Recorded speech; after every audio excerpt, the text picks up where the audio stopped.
El secreto es como la fruta prohibida. No se puede tocar. Está vedado. Y eso solo provoca que lo deseemos aún más. Si se publica en algún medio que podemos escuchar las conversaciones de un teléfono móvil que Osama Bin Laden utiliza para hablar con al-Zawahiri, que está en Peshawar, Pakistán, se perjudica la seguridad nacional. Por eso debe mantenerse en secreto. Las conclusiones de la investigación del Congreso del 11 de septiembre decían: luchábamos en una guerra contra el terror, pero éramos una nación privada de su arma más poderosa, la precaución y la información del pueblo americano. El secretismo impide la alerta. El secretismo impide la acción informada. El secretismo impide la deliberación democrática. El secretismo impide el contraterrorismo efectivo. Para combatir al terrorismo necesitamos información. Como en el caso del vuelo 93, necesitamos saber por qué ocurrió. ¿Deberían los americanos realizar operaciones para raptar extranjeros? ¿Deberían hacerlos desaparecer? ¿Son esas acciones consecuentes con los valores de nuestro país? Yo diría que es exactamente lo que nos gustaría que hiciesen nuestros servicios de inteligencia cuando queramos luchar en una guerra clandestina. Debemos maniobrar bajo el radar para que el enemigo no nos vea venir. Así tendremos más libertad de acción. Podemos usar métodos que no sean necesariamente consecuentes con los valores americanos. Top Secret, primera parte.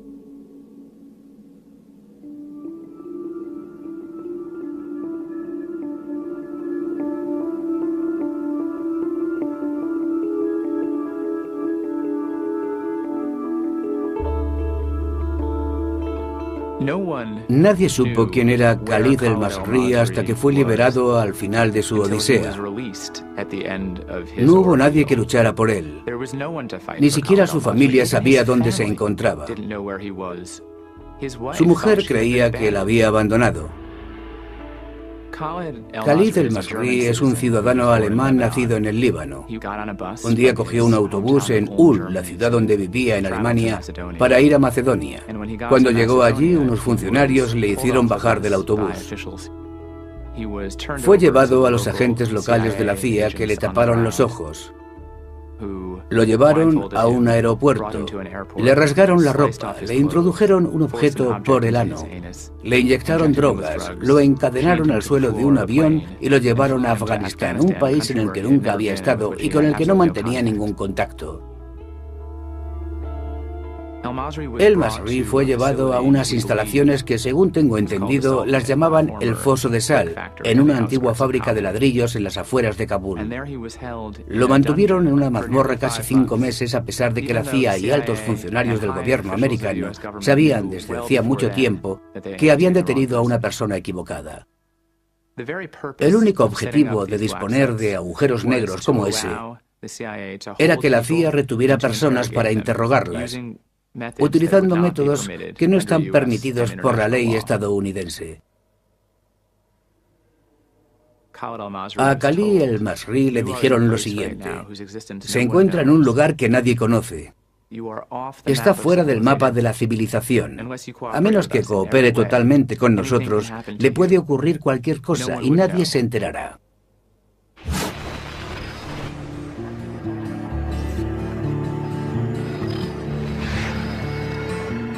Es necesario mantener ciertos secretos para proteger la seguridad nacional de Estados Unidos.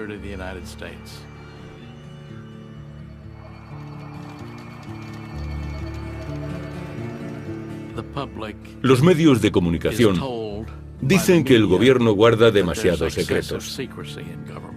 Siempre intentan reducir el nivel de secretismo. Tratan de conseguir información que la inteligencia considera que debe permanecer protegida. The rubble of the bombed-out U.S. Embassy in Beirut is giving up more victims. The confirmed death toll from yesterday's explosion stands tonight at 24, 8 of them Americans. En Líbano, en 1983, los terroristas atacaron la embajada americana y produjeron muchos daños y algunas víctimas mortales.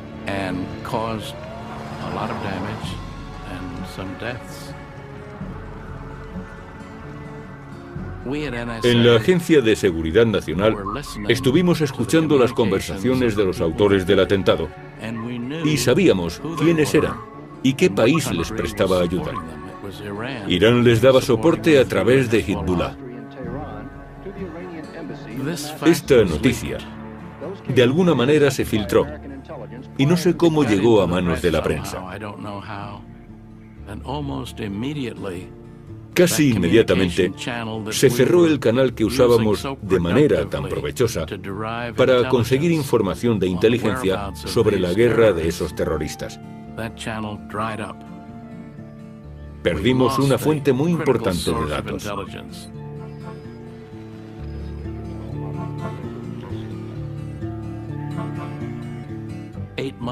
8 meses más tarde, los mismos terroristas atacaron los barracones de los marines en Beirut. Estados Unidos perdió más de 240 marines.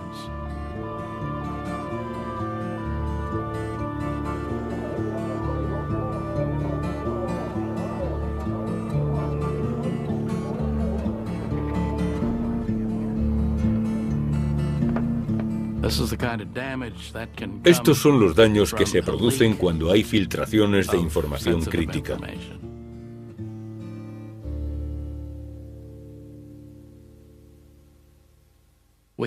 Tenemos una palabra para los que proporcionan información a los enemigos de su país.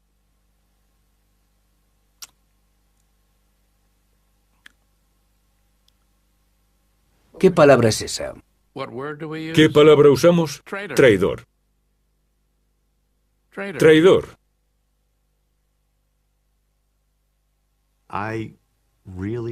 Me duele que nos acusen diciendo que no somos patriotas y que no nos importa la seguridad de Estados Unidos solo porque publicamos cosas que el gobierno dice que son secretas. Yo opino que mi labor es tan patriota como la que hace cualquier soldado u oficial de inteligencia norteamericano. Creo que las personas que solo se ocupan de la seguridad no juzgan adecuadamente a la sociedad que se supone que deben defender.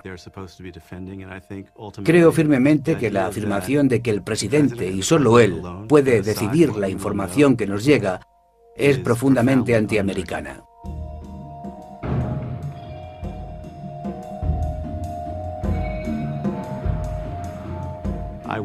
Fui a Irak por primera vez unos días después de la caída de Bagdad para cubrir la búsqueda de las armas de destrucción masiva.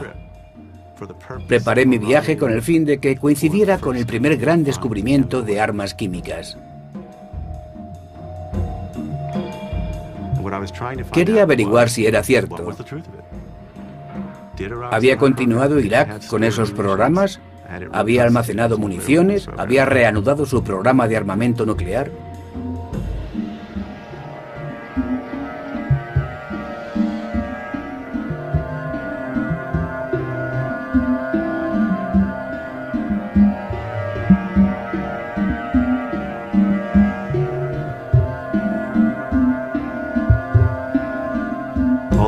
Eso era lo que afirmaba la administración Bush. Pero esas afirmaciones fueron perdiendo consistencia una por una. Sin embargo, el secreto de Estado cubrió el fallo de la búsqueda. Durante las mismas semanas que escribía mis reportajes en el año 2003, altos funcionarios americanos daban conferencias de prensa en Washington.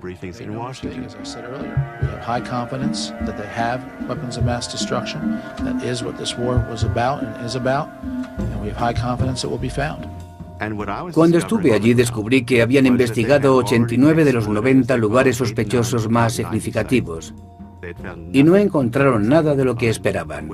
Los equipos que buscaban esas armas estaban desanimados por el fracaso. Si no había alguien que pusiera el hecho al descubierto e informara de lo que realmente estaba pasando allí, el informe oficial no sería rebatido y pasaría por auténtico. Y no era cierto. No estoy seguro de si la situación actual del mundo requiere más secretismo o menos, pero sé que durante un par de generaciones hemos vivido en una zona confortable mientras ha durado la Guerra Fría. Cuando digo confortable me refiero a que teníamos ciertos principios y sinceramente creo que ahora los hemos perdido.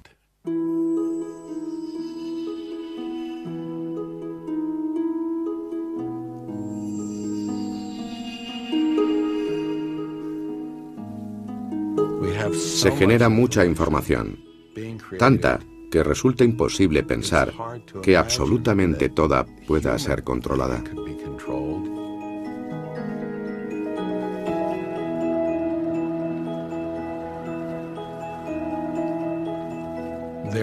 Entre los miles de millones de páginas que contienen esa información, hay muchas, quizás millones, que pueden hacer que la historia se reescriba.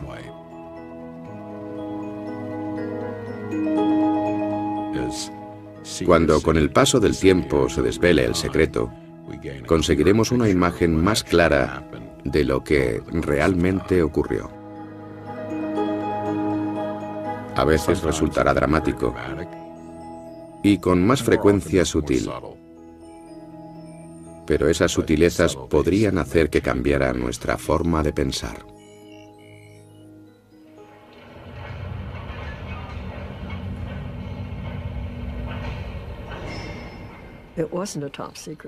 No era una misión de alto secreto, evidentemente nunca lo fue. Pero la presentaron al Tribunal Supremo como si lo fuera. En su día, habría sido muy importante, incluso para el Tribunal Supremo, que se hubieran conocido todos los hechos.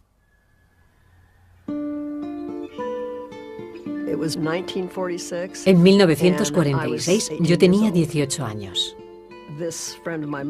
Y un día, una amiga de mi madre le dijo: este chico es realmente fantástico, Patty tiene que conocerlo. Durante 3 semanas no quise saber absolutamente nada de él y no salimos. Pero luego conocí a Bob Reynolds y las cosas cambiaron de inmediato. Sería el 1 de septiembre cuando nos conocimos y nos casamos el 30 de noviembre, muy pronto. Fue un verdadero amor a primera vista. Tuvimos una relación muy romántica que duró hasta que él murió.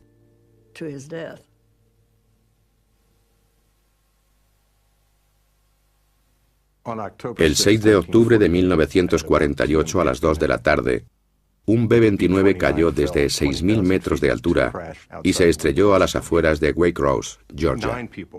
9 personas murieron, incluyendo 3 ingenieros civiles que iban a bordo probando equipos electrónicos.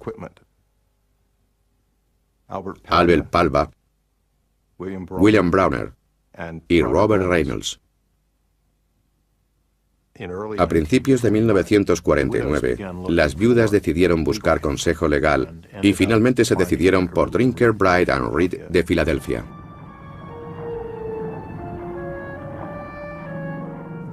Tenían muy poca información, que el avión entró en barrena con un motor en llamas y hubo una explosión que partió el aparato a 3.000 metros de altura.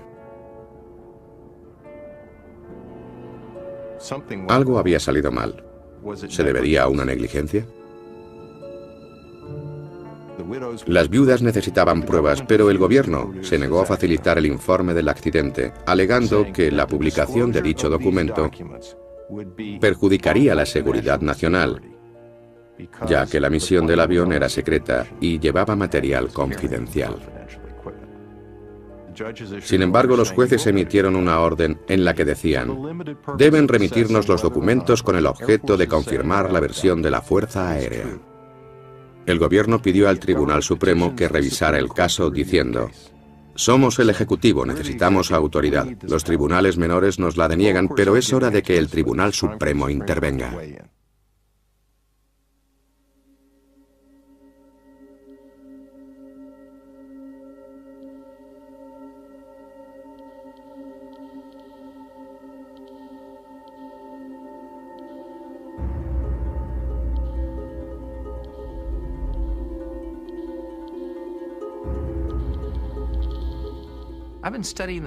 He estudiado el sistema de clasificación de secretos desde que se creó. Al principio se trataba de una autocensura de los físicos nucleares cuando se inició el proyecto Manhattan. Conocían el poder de la bomba atómica y no querían dar ventajas a nadie. Para proteger las inmensas inversiones que tendría que hacer el gobierno federal en el proyecto, se trató de crear un moderno sistema de clasificación de secretos. La Segunda Guerra Mundial y en particular el proyecto Manhattan fueron el comienzo de ese sistema.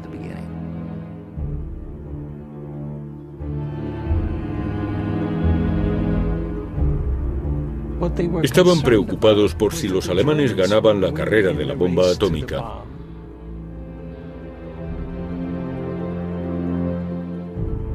Y utilizaban su enorme poder para ganar la Segunda Guerra Mundial y dominar el mundo.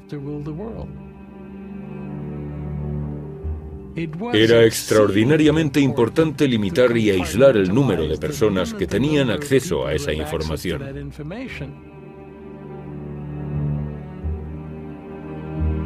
De ese secreto formaban parte incluso los cálculos de física para averiguar la cantidad de material necesario, cuándo se necesitaría, la pureza isotópica del material, las técnicas de fabricación, si sería necesario prensarlo, calentarlo, enfriarlo, etc. Todo eso fue considerado un secreto de tal magnitud que el mismo vicepresidente Truman no estuvo al tanto hasta que se convirtió en presidente de Estados Unidos. Años más tarde, el general Groves, director del proyecto Manhattan, explicó la necesidad de la reserva del proyecto. Dio una serie de razones por las que había que mantener en secreto todo lo relacionado con la bomba nuclear. La razón número 1 eran los alemanes. La segunda eran los japoneses. El motivo número 3 del secreto eran los rusos, nuestros aliados, pero que estaban buscando una nueva guerra. La razón número 4 eran el resto de las naciones, para que así mantuviéramos el monopolio. Y en quinto lugar estaban las otras agencias ejecutivas y el Congreso, ya que podrían interferir en el programa.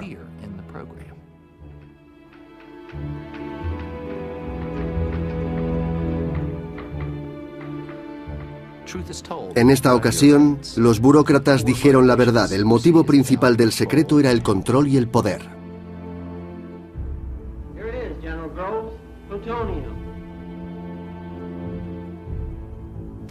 Aquel sistema para guardar secretos se hizo muy popular.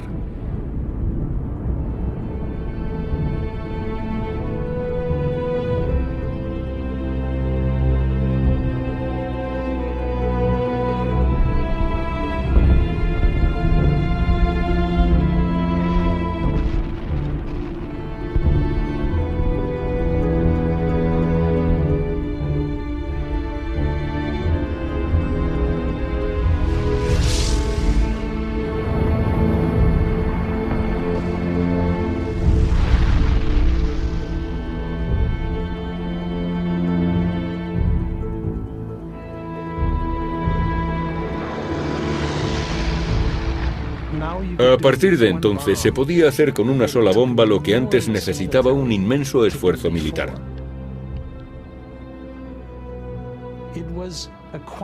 Para la humanidad representó un gran salto. Por esa razón, el secreto era mucho más importante.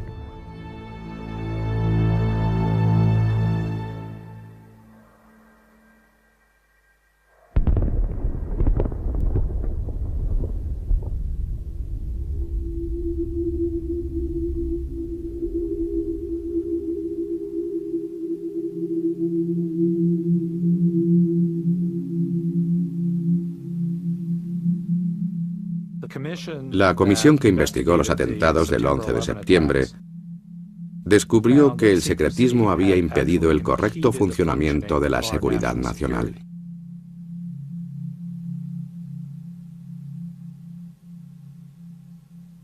La CIA y la Agencia de Seguridad Nacional poseían información sobre los secuestradores del atentado del 11S, pero fue clasificada de secreta, a tan alto nivel que no fue compartida por los agentes del FBI.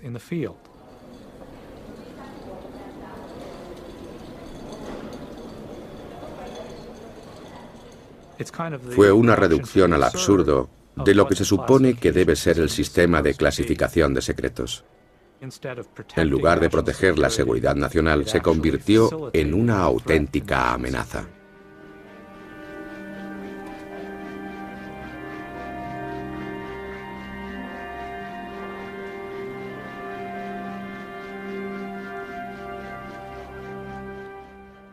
Los resultados de la comisión del 11 de septiembre mostraron que la inteligencia americana había fallado al establecer las conexiones pertinentes. Y un punto clave que la comisión no comprendió bien fue que hubo muy pocas conexiones buenas.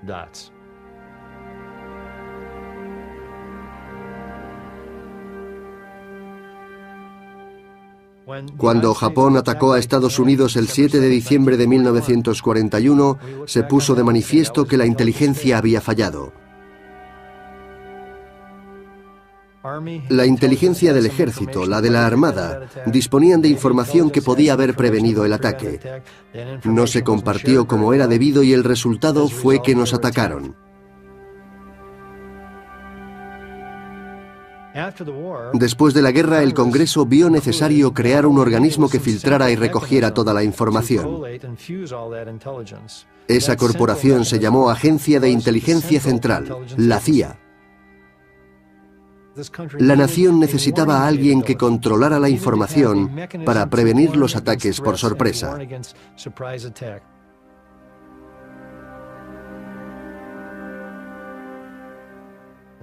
En 1998 aparecieron noticias en varios periódicos afirmando que podíamos interceptar las comunicaciones por satélite de Osama Bin Laden.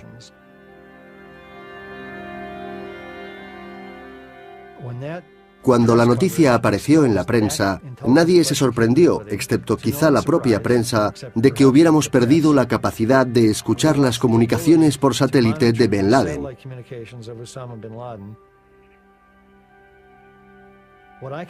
Puedo afirmar que eso solo es la punta del iceberg.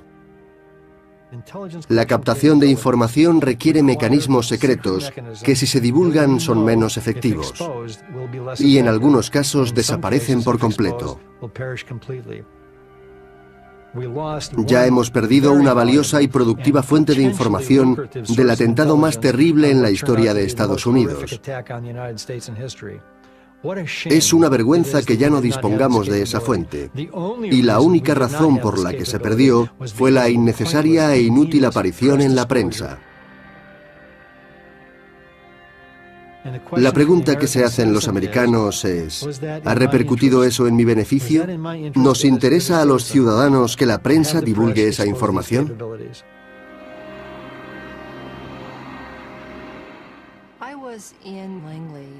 Estaba en Langley el 11 de septiembre, cuando se produjeron los atentados.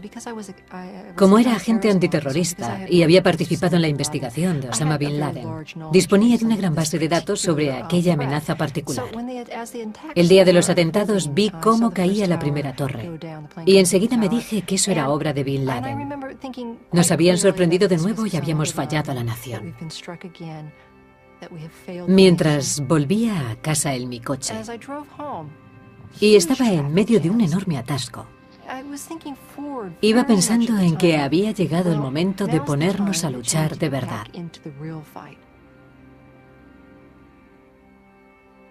Ya no había dudas. Cuando atentan contra nosotros en casa, las reglas cambian.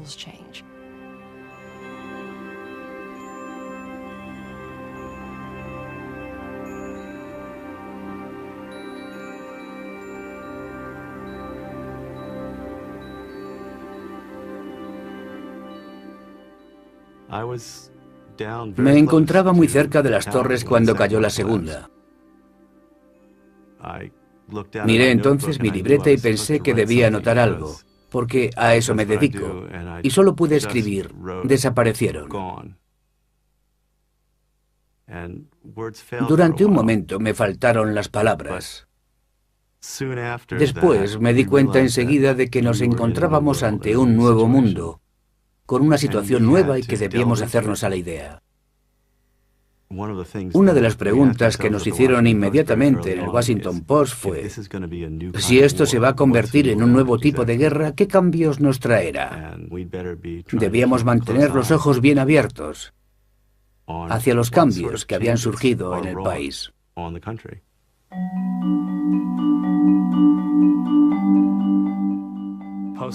Después del 11 de septiembre, un velo de secreto cayó sobre gran parte del gobierno.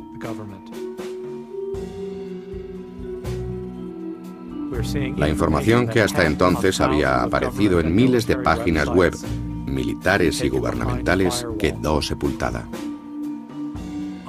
Una cantidad inimaginable de información que había sido pública dejó de serlo. Si no tenemos la oportunidad de conocerla, no la echaremos en falta.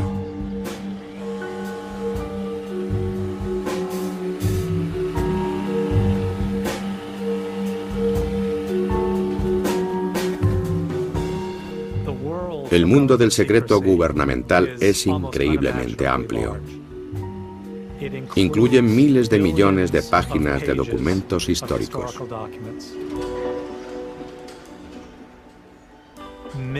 En cada día que pasa se generan cientos de secretos, lo que nos da a entender los miles de millones que se pueden acumular en un año.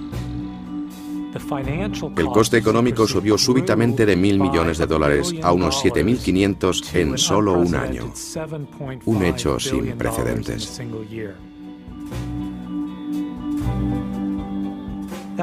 Ese es el presupuesto de un gabinete de una agencia del gobierno. Es como si tuviéramos un departamento secreto del que nunca hubiésemos oído hablar.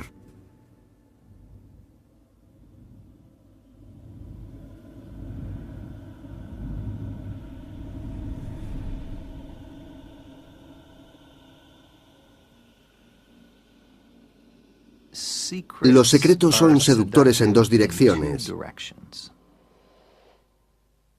En primer lugar está la seducción hacia el secreto mismo por parte de sus burócratas, ya que lo utilizan para conseguir, conservar y manipular el poder.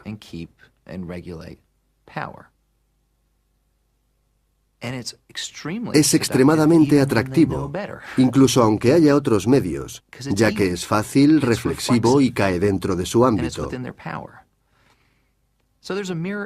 Y por otro lado existe una parte especulativa, porque publicar un secreto significa reducir el poder oficial. Por sí solo yo creo que es un valor interesante, propio de los americanos. A mi entender, todo el entramado constitucional está dirigido a mermar el poder. Por eso levantar un secreto es de alguna manera algo muy americano. Y también está su vertiente excitante, porque se trata de algo que el gobierno trata de ocultar. No es como cuando Anthony Perkins retiró la cortina de baño de Janet Leigh.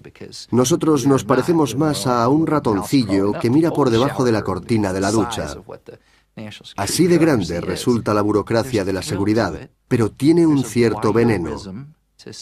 Nos gusta fisgar en los secretos, tiene connotaciones sexuales, porque buscamos algo desconocido, algo tabú. ¿Qué hacían nuestros padres para traer un hermanito? ¿Qué es lo que hace la seguridad nacional mientras dormimos para combatir en la guerra?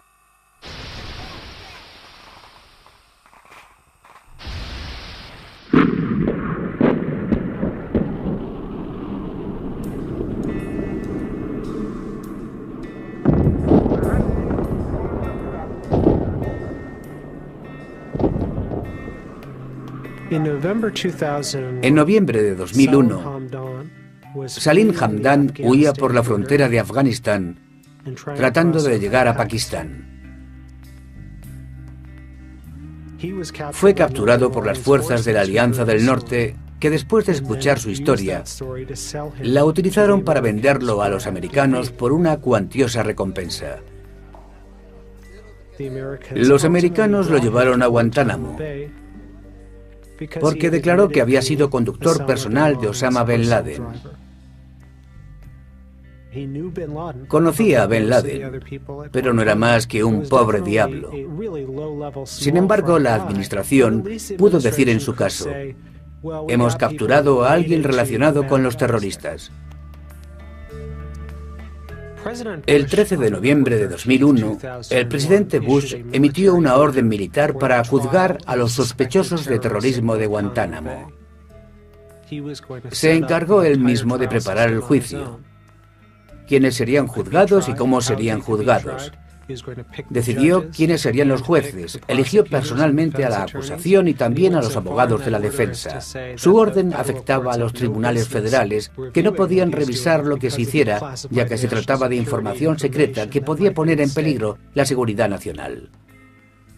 El fiscal designó al capitán de corbeta Charles Swift de la Marina como consejero del señor Hamdan.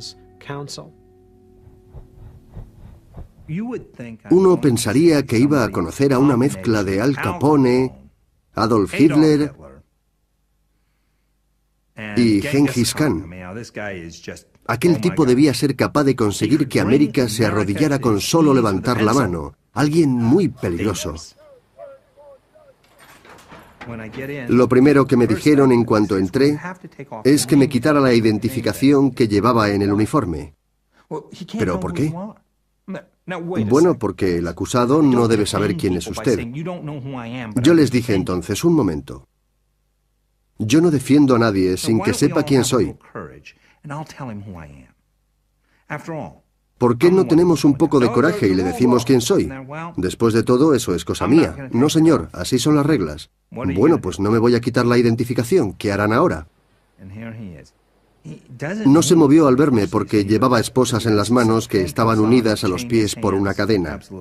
Estaba algo encorvado y no podía moverse. Conseguí que le quitaran las esposas. Y aunque seguía con la cadena, pudo estrecharme la mano. Cuando me acerqué, me dijeron: no lo toque. ¿Qué pasa? ¿Es un oso?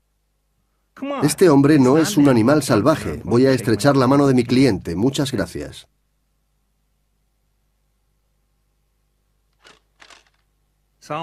Salim me miró y me dijo: los guardias dicen que aquí no hay leyes. ¿Cómo podrá ayudarme si aquí no existen? Yo le contesté que no creía eso que le habían dicho, que en todas partes había leyes. Y de lo contrario, acudiríamos al Tribunal Supremo de Estados Unidos.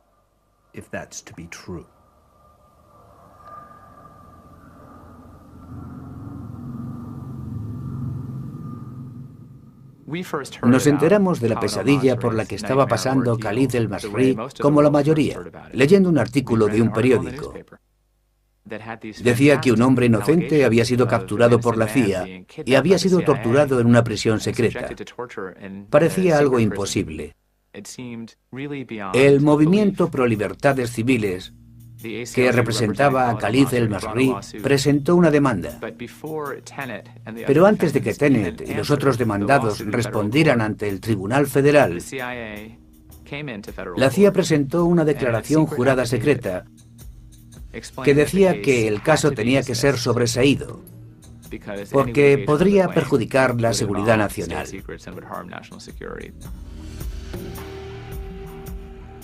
El privilegio del secreto de Estado nació en pecado. Toda su doctrina es fruto de un árbol venenoso. En Estados Unidos se supo por primera vez gracias al caso Reynolds, en el que se estrelló un avión de las Fuerzas Aéreas.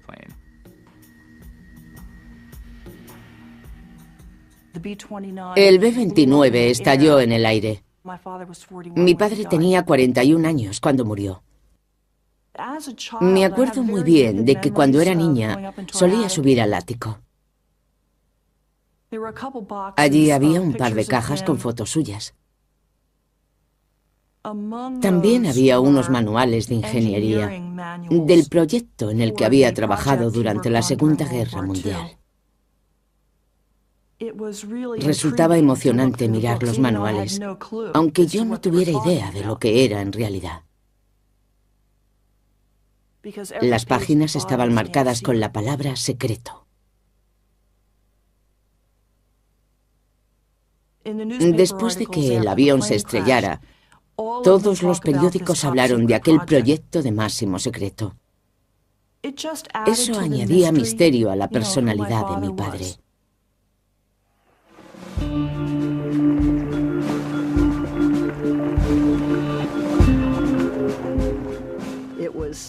Durante los años 50 todo estaba muy confuso. Eran tiempos muy difíciles. La Guerra Fría amenazaba con estallar en cualquier momento. Teníamos muchas cosas de las que temer. El caso Reynolds fue al Tribunal Supremo en el año 1952. Era una época en la que teníamos muchos temores. Habíamos dispuesto de una tecnología terrible, y gracias al espionaje también nuestros enemigos disponían de ella. Fue un tiempo en el que sentimos mucho miedo. Todos estamos de acuerdo en que debe existir el privilegio del secreto de Estado. El problema es quién se encargará de manejarlo. Cuando el gobierno dice, este es un secreto de Estado. ¿Qué podemos hacer para confirmarlo? ¿Qué función desempeñan los jueces? La respuesta 6 contra 3 del Tribunal Supremo a esa pregunta fue, no mucha. El Tribunal Supremo dijo, estamos de acuerdo con Estados Unidos, debe prevalecer el privilegio del secreto de Estado. Pero el Tribunal Supremo cometió un grave error. Ni siquiera miró los documentos que, según el gobierno, contenían información secreta. La Fuerza Aérea alegó que el secreto era imperativo para la seguridad del país. Y el Tribunal Supremo lo aceptó. Y eso hicimos nosotros, al menos yo. No pude ni imaginar que había algo más por debajo de todo aquello. En aquel momento debían existir secretos de Estado que no tendrían que hacerse públicos. En ese momento los libros se cerraron. En el otoño de 1953, el caso Reynolds se dio por finalizado durante 50 años.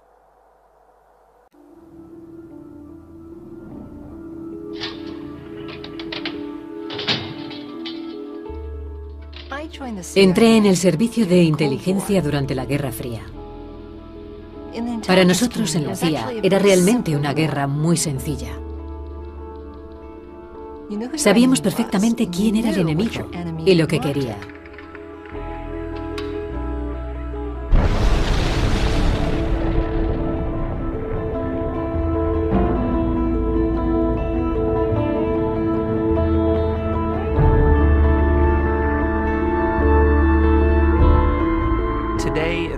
En la actualidad, en las oficinas de la Seguridad Nacional se libra una guerra ideológica. Incluso se podría decir que es una batalla cultural entre compañeros a los que yo llamaría guerreros fríos. Son los que creen en la información compartimentada, en la necesidad de saber, en los controles estrictos y en que haya mucho secretismo. Van contra los que se autodenominan seguidores de la web, que entienden que la distribución de la información crea fuerza.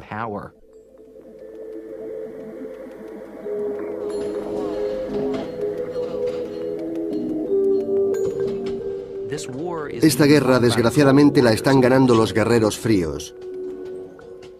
Si examinamos el informe de la comisión del 11S, encontramos una acusación contra la forma en que se controló la información durante la Guerra Fría. La manipulación del secreto presuponía que algunos burócratas decidieran lo que otros debían o no debían saber. Es decir, lo que era necesario saber. Como si existiera alguien que pudiera ser omnisciente.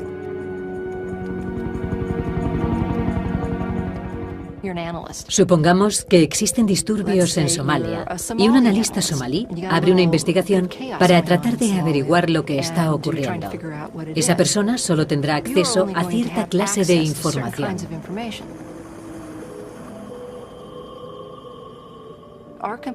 Nuestro proceso de compartimentación fue creado antes de la llegada de la informática.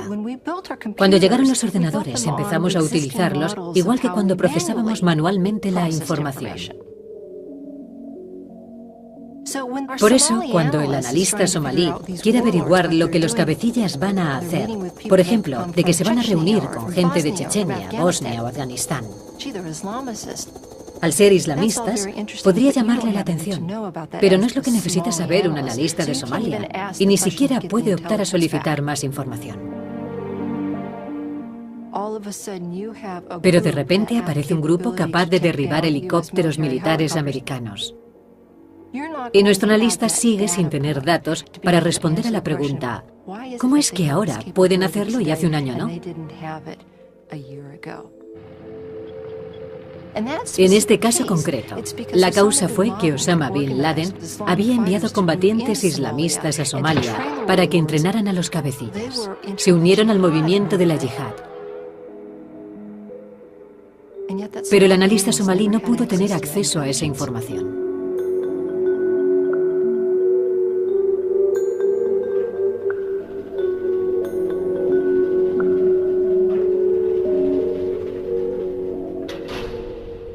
Ese sistema de clasificación es típico de la era industrial, pero ya no estamos en esa época.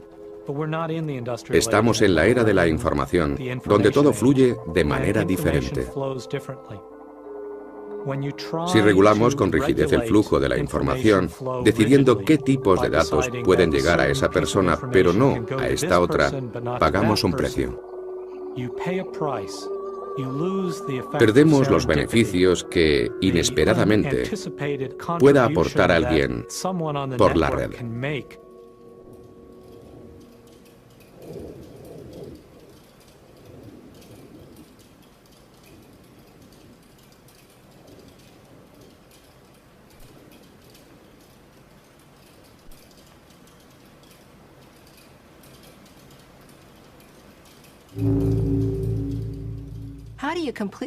¿Cómo se puede reorganizar la información para tener libre acceso a ella y mantener al mismo tiempo el secreto?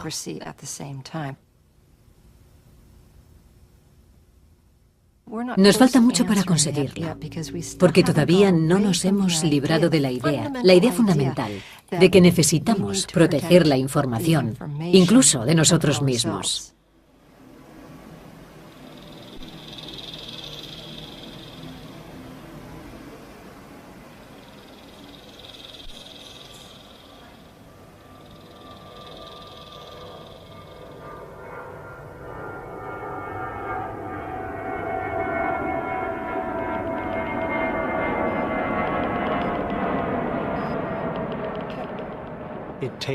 Tardo unas 30 horas en llegar a Guantánamo.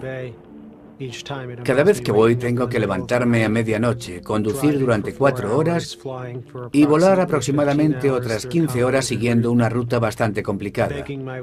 Luego debo suplicar que me dejen entrar porque no entienden por qué he ido allí. No entro en sus esquemas donde solo se puede ser oficial o contratista. Yo pertenezco a otra clase diferente. Soy el tipo que ha denunciado al secretario de Defensa. Quien haya estudiado el sistema de justicia criminal norteamericano sabe que hay una regla básica que no se puede incumplir en ningún caso: excluir a alguien de su propio juicio. Pero, de acuerdo con las órdenes del presidente Bush para proteger los secretos, se permitía que los acusados fueran excluidos de sus propios juicios. Literalmente podían ser condenados a muerte de acuerdo con una información que nunca habían visto. Si llegamos al extremo en que se puede ser verdugo sin decírselo a nadie y se puede juzgar a alguien sin que nadie se entere y obrando en secreto, ¿qué nos queda? ¿Qué nos queda? Si puedo decidir que alguien permanezca en prisión el resto de su vida y que sea yo únicamente quien conozca los motivos y además no se los comunico a nadie, ¿qué nos queda entonces? Sin duda se trata de que el poder del presidente no tenga límites. El presidente y nadie más decide cuáles son sus poderes. Básicamente eso es lo que quieren hacer en las comisiones. En esencia, eso es lo que se pidió para los interrogatorios, los pinchazos telefónicos y las gestiones que debían hacerse en secreto. Pero en el caso Hamdan se presentó la oportunidad de tirar de la manta y dejar al descubierto esta cruda noción de poder. La dicotomía no está entre la seguridad nacional y el libre acceso a la información. La división está entre el secretismo y la seguridad. El secretismo no nos hace estar más seguros. Hay mejores formas de estarlo. Con menos secretos se podría conseguir que estuviéramos más seguros. Cogimos a Unabomber porque publicamos su imagen en los periódicos. Y su hermano, que estaba en los suburbios de Illinois, leyó el Chicago Tribune y se dijo, parece una locura. Ted está en la cabaña de Montana, llamaré al FBI, y lo atraparon. 12 años después del atentado, cuando publicaron una información que había estado ocultando, lo detuvieron. En este caso, el secretismo había impedido que hubiera seguridad.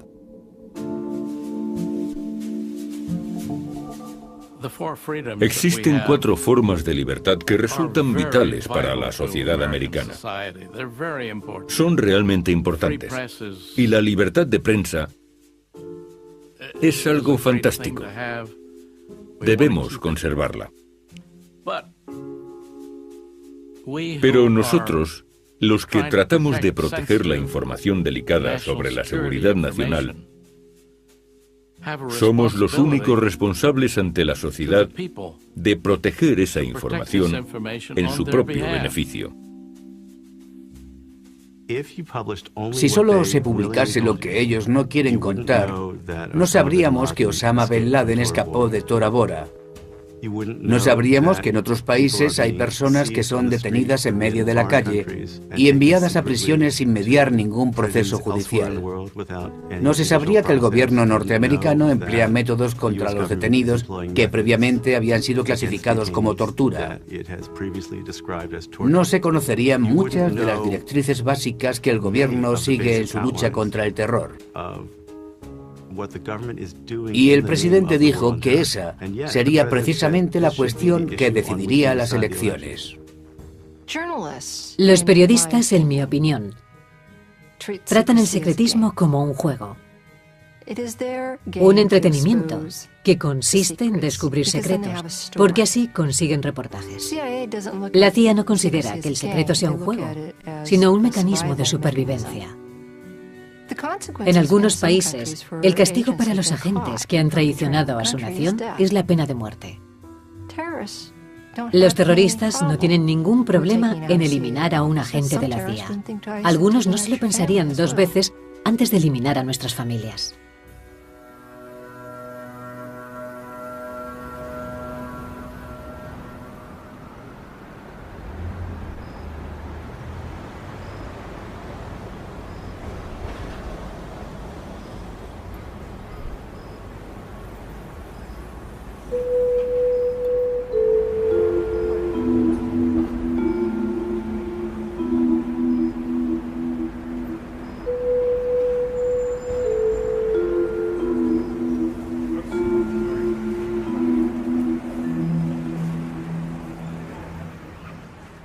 La información es poder.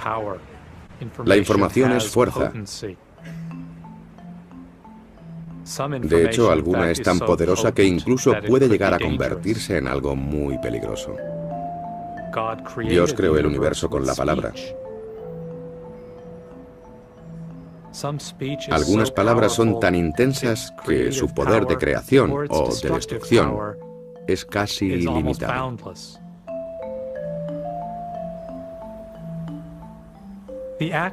La acción de ocultar o de revelar es un gesto primordial.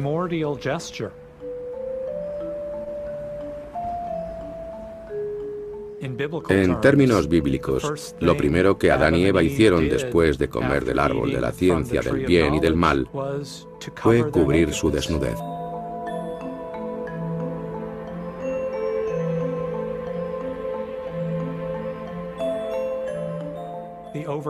La superación de lo oculto, el acto de la revelación, tiene una profunda repercusión en la psicología de los guardianes del secreto y en aquellos que lo desafían.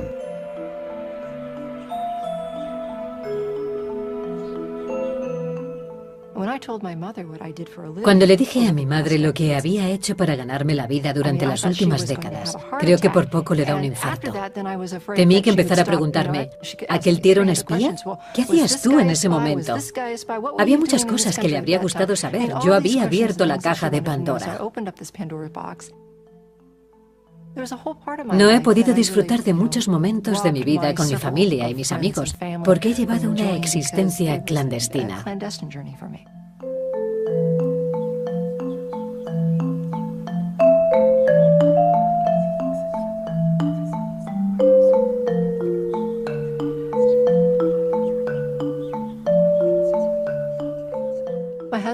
Mi marido y yo nos casamos en secreto por cuestiones de seguridad. Luego celebramos otra boda simulada. Y más tarde se lo contamos. ¿Os acordáis de nuestra boda? Pues en realidad no fue una boda. Papá, a propósito, pagaste por una ceremonia simulada.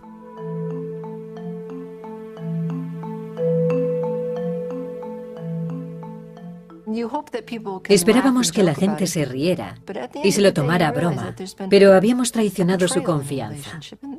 Y esas cosas se notan con el tiempo.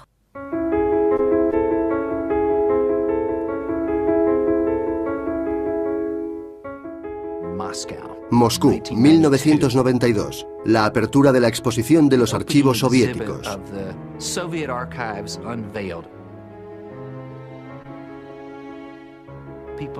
La gente hace cola alrededor de la manzana. Yo también estuve allí. Nos dirigimos a lo alto de la escalera y de repente se inició un gran alboroto.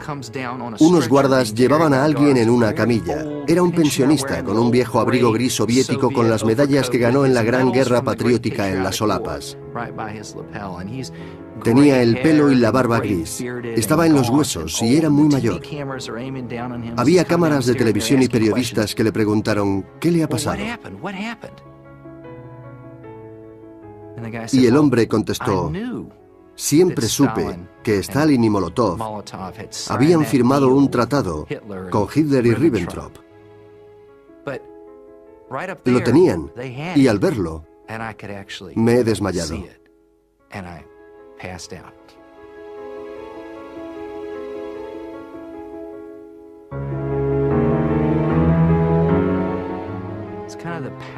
Se desmayó debido al poder que emanaba aquel documento y lo que representaba.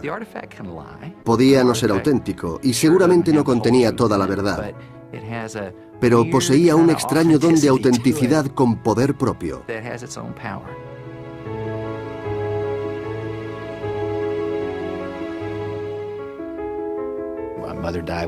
Mi madre murió cuando yo era muy pequeño. Me enteré de cómo era ella leyendo los comentarios que escribió en los libros que había leído.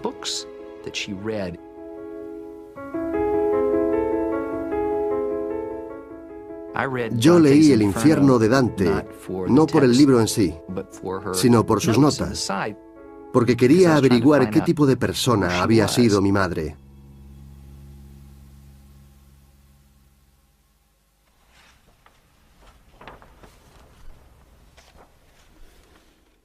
A principios del año 2000, Judy Leder, hija de Albert Playa, uno de los hombres que falleció en aquel famoso accidente de aviación, estaba navegando por Internet y encontró una página en la que aparecían reportajes sobre accidentes. Judy se emocionó mucho porque iba a saber lo que le había ocurrido a su padre. Cuando murió solo tenía 6 semanas. Nunca lo conoció. Fui al buzón de correos y encontré un sobre grande de color manila. Me acuerdo de entrar en el salón y de sentarme en el sofá para ver lo que contenía. No sabía si de verdad quería conocer los detalles escabrosos de la muerte de mi padre. Pero lo abrí. Me sobrecogí al ver aquel informe. Traté de asimilar los errores que tantas personas habían cometido y que acabaron matando a 9 personas.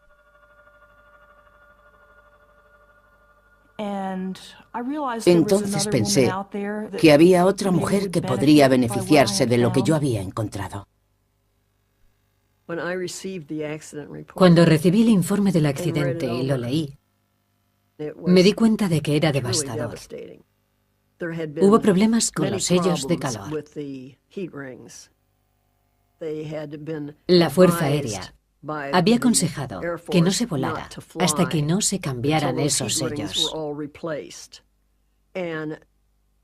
Pero no cambiaron ninguno. Cuanto más leía, peor me sentía. También había muchas fotos de los restos humeantes del accidente. No dejé de pensar ni un momento que entre ellos estuvo Bob. Recuerdo que cuando vi a Bob marcharse el día del accidente, era un muchacho joven y risueño de 24 años. Íbamos a iniciar otra etapa de nuestra vida juntos en un apartamento nuevo. El futuro parecía prometedor, pero nunca lo volví a ver. Nunca he dejado de recordarlo. Sé que ya no está aquí. Pero por alguna razón, ese informe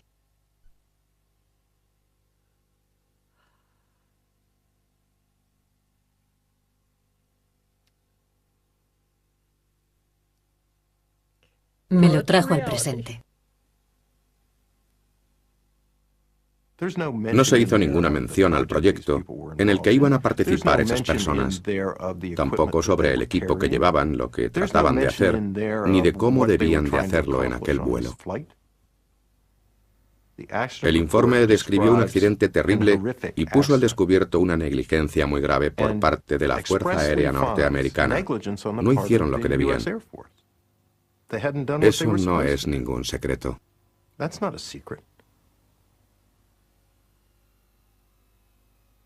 En una frase que hablaba de una prueba secreta de equipos electrónicos decía: la misión consistía en probar unos equipos electrónicos, punto. No había que dar pistas al enemigo.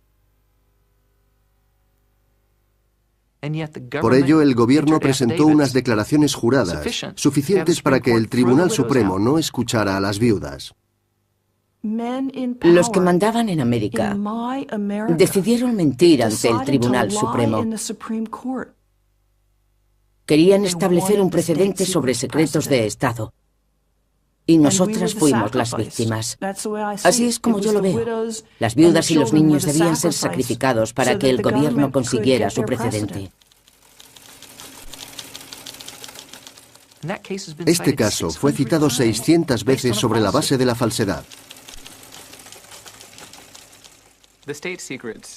El privilegio de los secretos de Estado fue creado por medio de una mentira que permitió al gobierno mentir una y otra vez. Pero lo asombroso es que el gobierno siga privilegiando actualmente los secretos de Estado para conseguir inmunidad. No espera a que un demandante pida información. Tan pronto como se inicia el caso, dice: este caso no puede ser juzgado. Así nos encontramos ante una situación sorprendente en la que los perpetradores, la gente acusada de conducta anticonstitucional, se presentan ante el Tribunal Supremo y dicen: no hay nada que investigar, todo el caso es secreto. Si siguieran adelante, perjudicarían a la seguridad nacional. Y gracias a eso, sin examinar las pruebas supuestamente secretas, algunos de los casos más significativos de la historia judicial americana fueron desechados desde el principio. El caso Reynolds debió ser una prueba suficiente de que el privilegio del secreto de Estado tiende al abuso. Y para los que no quedaron convencidos, el caso Khalid el-Masri es el caso Reynolds de la última década. Si no se tiene que responder por lo que se ha hecho, si no se tienen que dar explicaciones a personas imparciales, se pueden realizar impunemente una serie de afirmaciones que son totalmente falsas. En la oscuridad, uno puede encontrarse absolutamente perdido.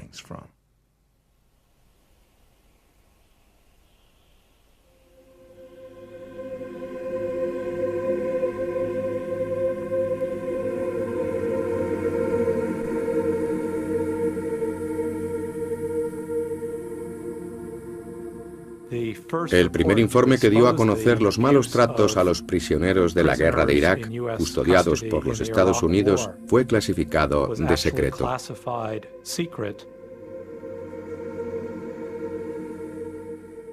Pero de acuerdo con la normativa, el sistema de calificación no puede ser usado para ocultar actividades criminales, como ocurrió en este caso.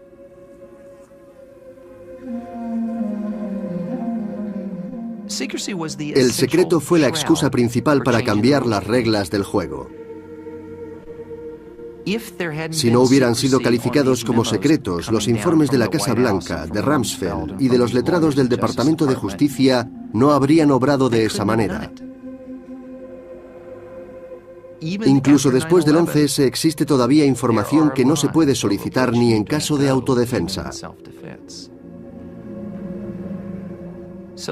El secretismo ha permitido saltarse los precedentes legales y las leyes vigentes. La guerra es brutal y sangrienta. En ella aparecen los peores instintos de la humanidad. Durante siglos, las personas civilizadas se han esforzado en intentar que la guerra se realice dentro de unos límites morales. No hay que matar civiles. Existen reglas para tratar a los prisioneros. No se deben utilizar armas de destrucción masiva. Cuando el país quebranta esas reglas, es a nuestra costa, porque esas reglas nos protegen más a nosotros que al resto. Sin embargo, con la excusa de que los de arriba han dicho fuera los guantes con todo el aparato envuelto en el secreto y con el pretexto de las guerras, nos quitamos de verdad los guantes, nos ponemos la capucha y sacamos a relucir los electrodos y los malos tratos.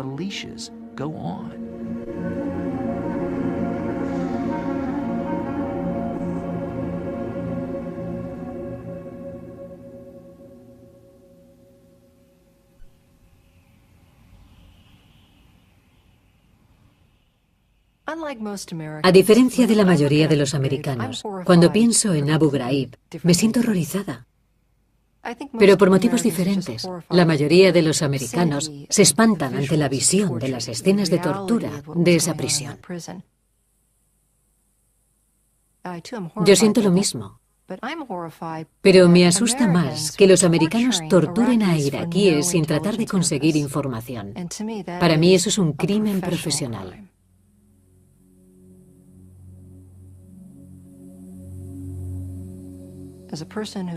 Tengo mucha experiencia en el trato con sospechosos que se niegan a cooperar.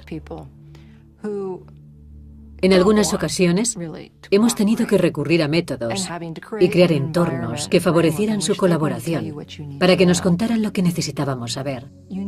Y sé que no se obtiene ninguna información mediante la tortura. Si se quiere hacer bien el trabajo, no tiene que haber casos como el de Abu Ghraib. Puede que lo que hagamos no sea agradable, ya que los americanos quieren que seamos respetuosos con nuestros ideales. Pero siempre existirán esa clase de problemas.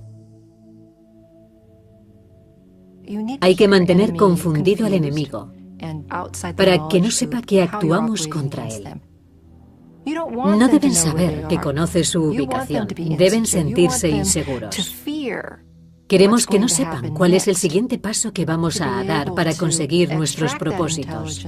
En ningún caso deben saber lo que estamos haciendo. Si conocieran nuestra estrategia y nuestras tácticas, no podríamos conseguir nuestros fines. Y en la situación actual necesitamos tener éxito.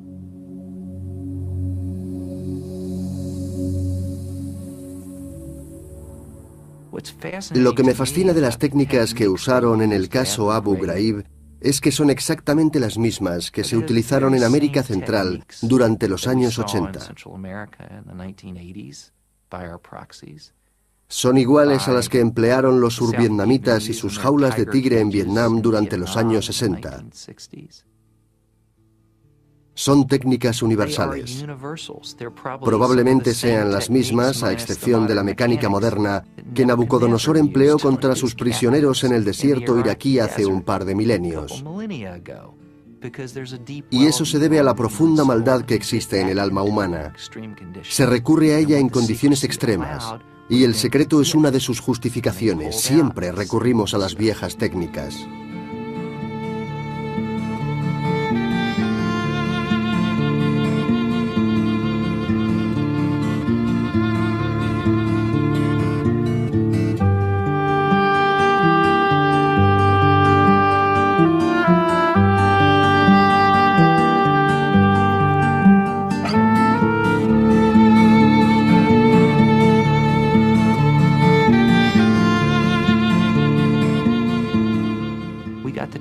Disponemos de los manuales de tortura que la CIA utilizaba en Vietnam.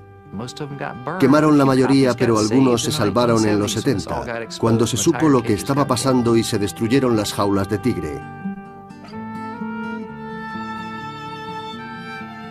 Pero volvieron a utilizarse en los 80. ¡Santo Dios! Una nueva amenaza existencial. Los comunistas van a invadir Arlington, Texas, amenazando nuestra forma de ser en el mismo corazón de América. Tenemos que buscar bien, miraremos en el fondo de los archivos. Venga, hay que encontrar los viejos manuales. Aquí hay uno donde pone cómo hay que hacer las cosas. Como si fuéramos maestros o enfermeros, tenemos que neutralizar a esos individuos que podrían pasar algo muy valioso a Nicaragua. Pero debemos neutralizar, no asesinar. No utilicemos la palabra asesinato. Aunque todos sepan de lo que estamos hablando, eso forma parte del lado oscuro del alma. Hay que leer los manuales otra vez. Nos purificamos en los 90, la década de la apertura. Nos dedicamos a repartir derechos humanos y leyes por todo el mundo. Fue el gran boom de la democratización. Pero atacaron el World Trade Center y ahora hay que quitarse los guantes. Volvamos a los archivos. Solo que ahora se trata de un disco duro. Debemos encontrar aquellos manuales que nos dicen cómo hay que hacer las cosas. Volvemos a la situación anterior. El secreto nos permite hacer de todo.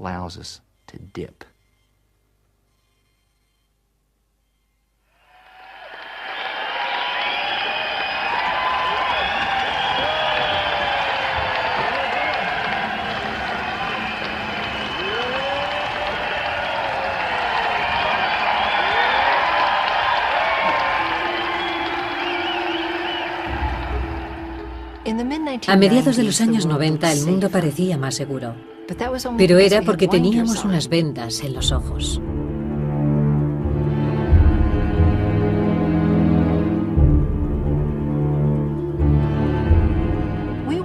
No extraíamos toda la información necesaria de las redes terroristas internacionales.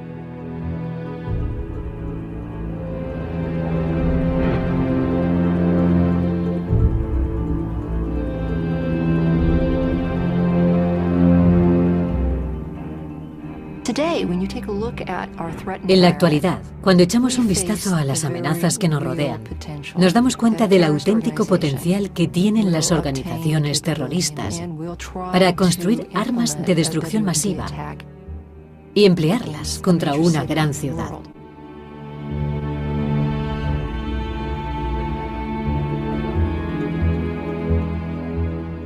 La Guerra Fría fue una guerra tecnológica. Siempre estábamos pendientes de ir técnicamente por delante de los rusos. Pero de repente apareció el terrorismo nuclear. Lo importante era disponer de información para construir armas nucleares.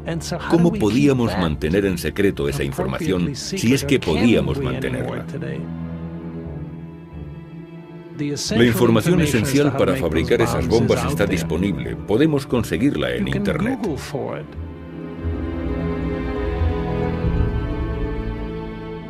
Una sola bomba que explotara en Nueva York, Moscú o Berlín tendría una enorme capacidad de destrucción.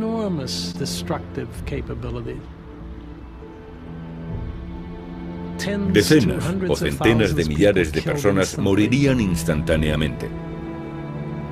Y los efectos de la radiación devastarían toda una ciudad.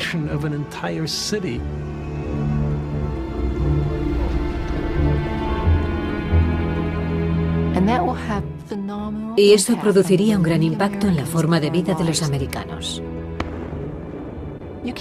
Resulta inimaginable pensar que una bomba sucia, estalle en Londres y no tenga repercusión en América. Los americanos dejarían de tener la impresión de que disfrutan del lujo de una sociedad abierta y libre.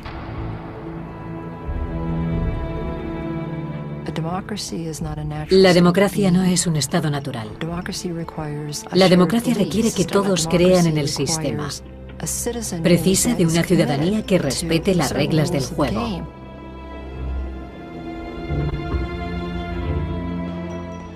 Y si cambiamos esas reglas por miedo a los terroristas,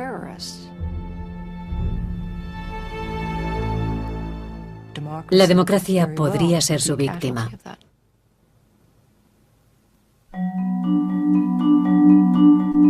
We'll hear argument in number 05184, Hamdan against Rumsfeld. Mr. Cadiel, you may proceed.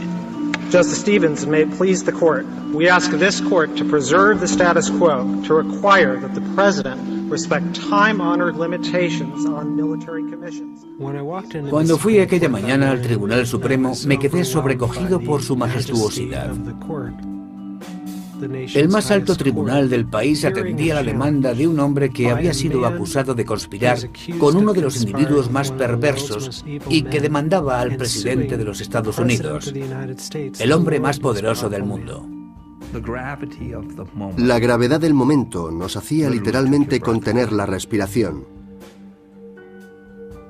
La importancia de lo que estábamos haciendo era al mismo tiempo emocionante y aterrador. No podíamos perder. No hubiera sido suficiente decir, lo hemos intentado. Con eso no bastaba. Teníamos que ganar. I have the disposition to announce in number 05184, Hamdan against Rumsfeld. El día del fallo estaba sentado en la sala con el comandante Swift a mi lado. El juez Stevens empezó a leer la decisión. We decide in effect that Congress has denied the President the legislative authority to create this military commission. Nothing prevents the President from returning to Congress to seek the authority he believes necessary, and no emergency stands in the way. Seguí trabajando en 20 aspectos o más relacionados con el caso, pensando y comprobando que se había fallado a nuestro favor. Definitivamente me di cuenta entonces de que habíamos ganado.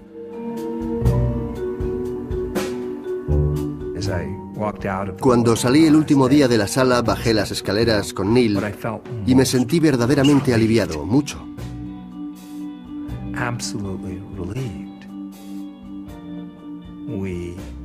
No había ido mal.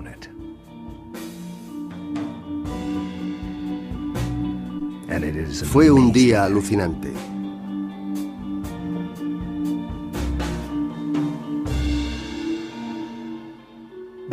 Aquella misma tarde, la Casa Blanca anunció que tendrían que cambiar la ley. Así que el duelo continúa.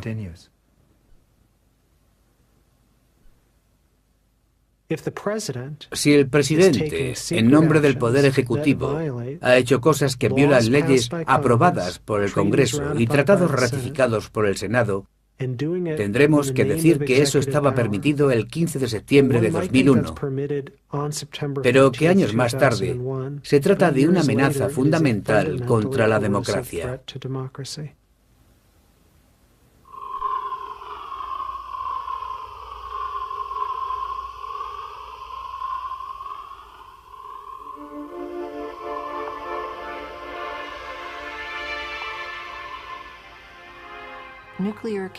Las amenazas terroristas, ya sean nucleares, bioquímicas o químicas, pueden combatirse mejor bajo el velo del secreto. Y yo creo que así se debe de hacer. ¿Cómo se mantiene el secreto de manera equilibrada en nuestra sociedad? Una sociedad abierta. Creo que cuando nos enfrentamos a unas amenazas como las actuales, deben establecerse algunas concesiones. Necesitamos dar poder a nuestros servicios de inteligencia para realizar cierto trabajo sucio y desmontar esas amenazas.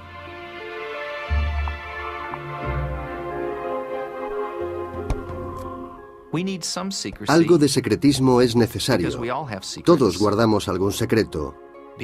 Posiblemente esos secretos harían que el mundo fuese mucho más peligroso. La mayoría de nosotros, si juzgáramos esa información con sentido común, acabaríamos reconociendo que debe ser protegida.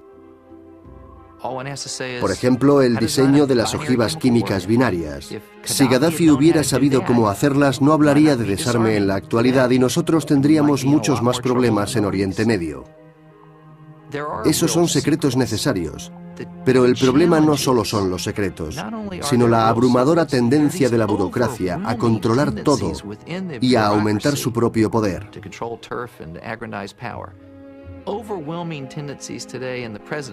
Existen tendencias abrumadoras desde la presidencia. Y hay grandes intereses económicos y burocráticos que promueven un mayor secretismo, sin que nada ni nadie se oponga. Cuando aparece el secretismo, ya no somos responsables.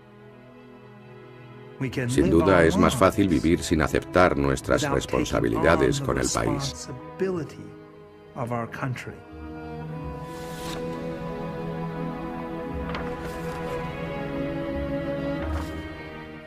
Pero la democracia empieza por un concepto muy sencillo.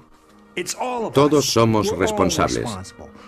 Tenemos la nación que nos merecemos, porque así lo hemos elegido.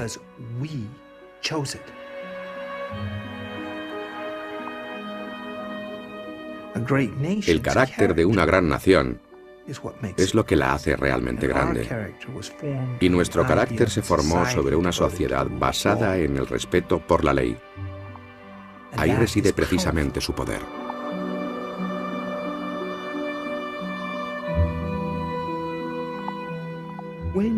Cuando se tiene miedo, resulta difícil tomar decisiones.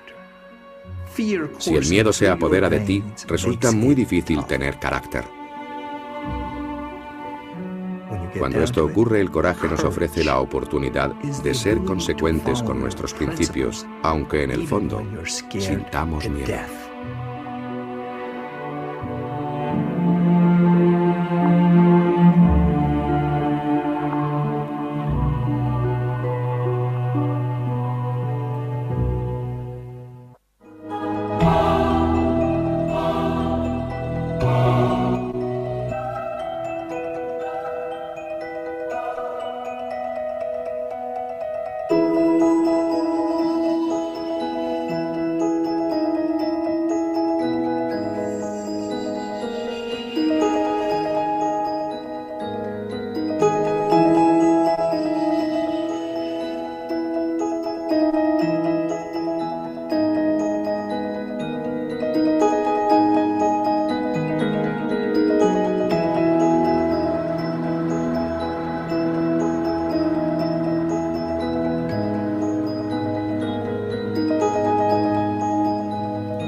El secreto es como la fruta prohibida. No se puede tocar. Está vedado. Y eso solo provoca que lo deseemos aún más. Si se publica en algún medio que podemos escuchar las conversaciones de un teléfono móvil que Osama Bin Laden utiliza para hablar con al-Zawahiri, que está en Peshawar, Pakistán, se perjudica la seguridad nacional. Por eso debe mantenerse en secreto. Las conclusiones de la investigación del Congreso del 11 de septiembre decían: luchábamos en una guerra contra el terror, pero éramos una nación privada de su arma más poderosa, la precaución y la información del pueblo americano. El secretismo impide la alerta. El secretismo impide la acción informada. El secretismo impide la deliberación democrática. El secretismo impide el contraterrorismo efectivo. Para combatir al terrorismo necesitamos información. Como en el caso del vuelo 93, necesitamos saber por qué ocurrió. ¿Deberían los americanos realizar operaciones para raptar extranjeros? ¿Deberían hacerlos desaparecer? ¿Son esas acciones consecuentes con los valores de nuestro país?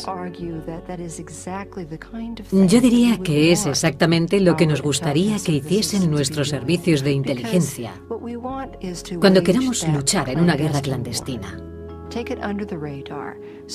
Debemos maniobrar bajo el radar para que el enemigo no nos vea venir. Así tendremos más libertad de acción.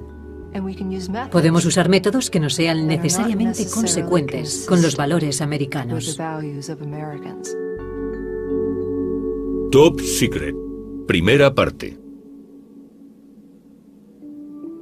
Semanas que escribía mis reportajes en el año 2003, altos funcionarios americanos daban conferencias de prensa en Washington.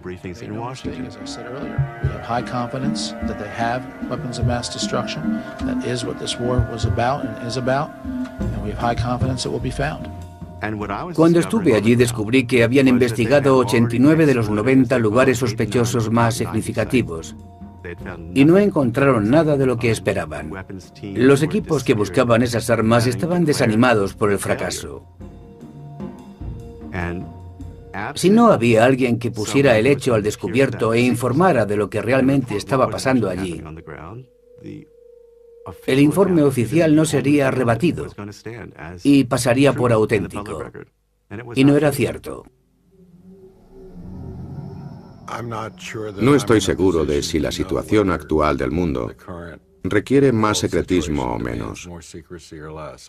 Pero sé que durante un par de generaciones hemos vivido en una zona confortable mientras ha durado la Guerra Fría.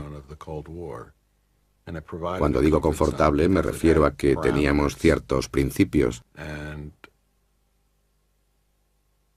Y sinceramente creo que ahora los hemos perdido.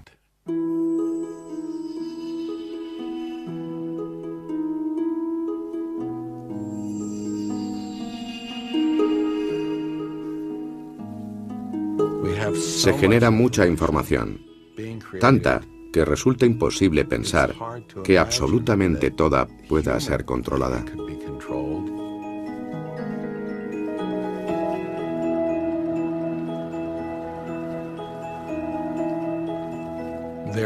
Entre los miles de millones de páginas que contienen esa información, hay muchas, quizás millones, que pueden hacer que la historia se reescriba.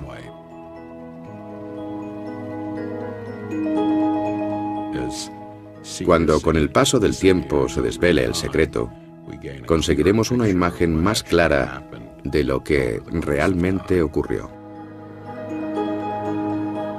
A veces resultará dramático.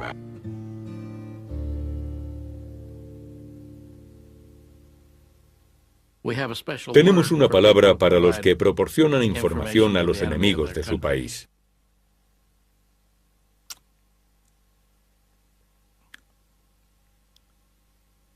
¿Qué palabra es esa?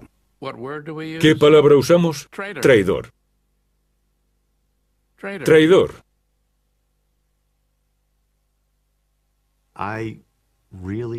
Me duele que nos acusen diciendo que no somos patriotas y que no nos importa la seguridad de Estados Unidos solo porque publicamos cosas que el gobierno dice que son secretas.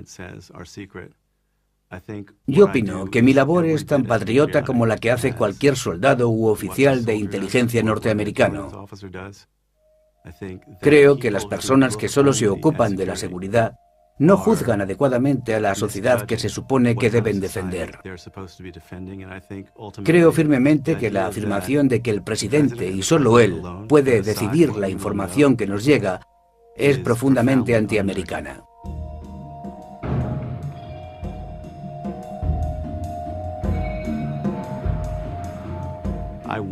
Fui a Irak por primera vez unos días después de la caída de Bagdad para cubrir la búsqueda de las armas de destrucción masiva.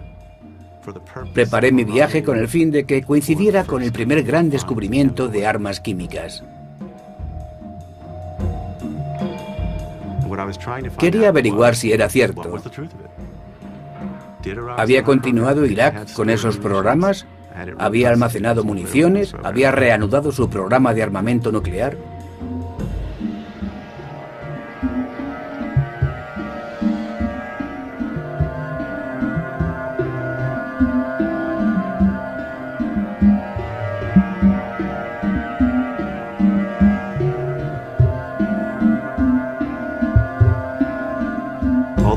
Eso era lo que afirmaba la administración Bush. Pero esas afirmaciones fueron perdiendo consistencia una por una. Sin embargo, el secreto de Estado cubrió el fallo de la búsqueda. Durante las mismas semanas,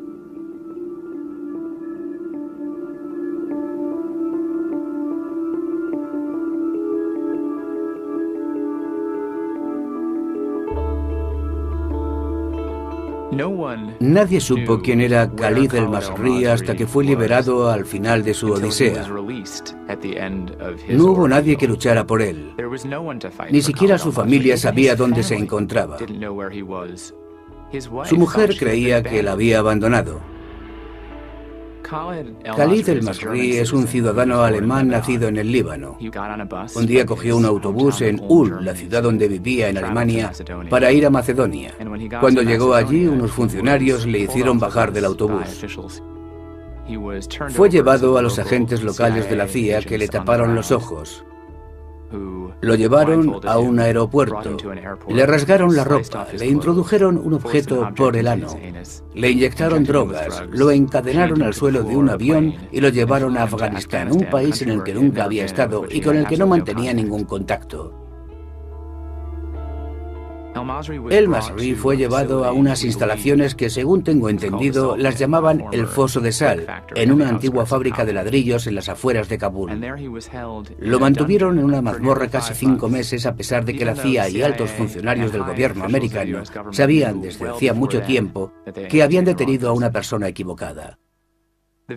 El único objetivo de disponer de agujeros negros como ese era que la CIA retuviera personas para interrogarlas, utilizando métodos que no están permitidos por la ley estadounidense.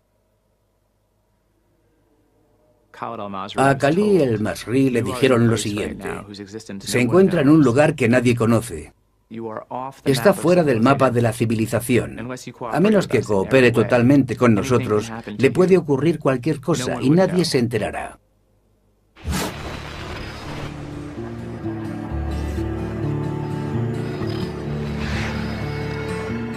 Es necesario mantener ciertos secretos para proteger la seguridad nacional de Estados Unidos.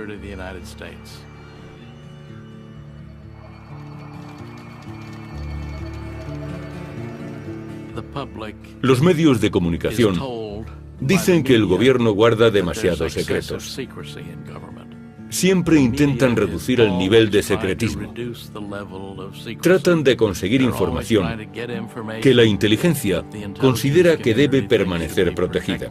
The rubble of the bombed-out U.S. Embassy in Beirut is giving up more victims. The confirmed death toll from yesterday's explosion stands tonight at 24, 8 of them Americans.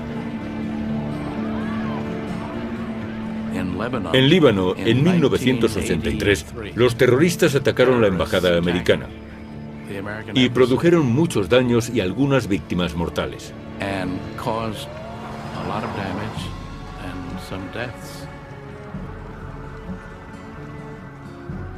En la Agencia de Seguridad Nacional estuvimos escuchando las conversaciones de los autores del atentado y sabíamos quiénes eran y qué país les prestaba ayuda. Irán les daba soporte a través de Hezbollah.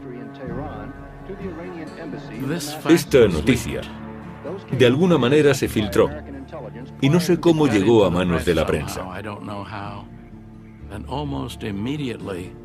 Casi inmediatamente se cerró el canal que usábamos de manera tan provechosa para conseguir información de inteligencia sobre la guerra de esos terroristas. Perdimos una fuente muy importante de datos.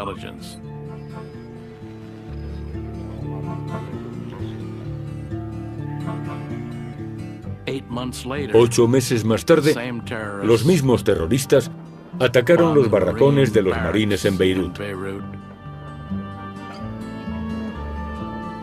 Estados Unidos perdió más de 240 marines.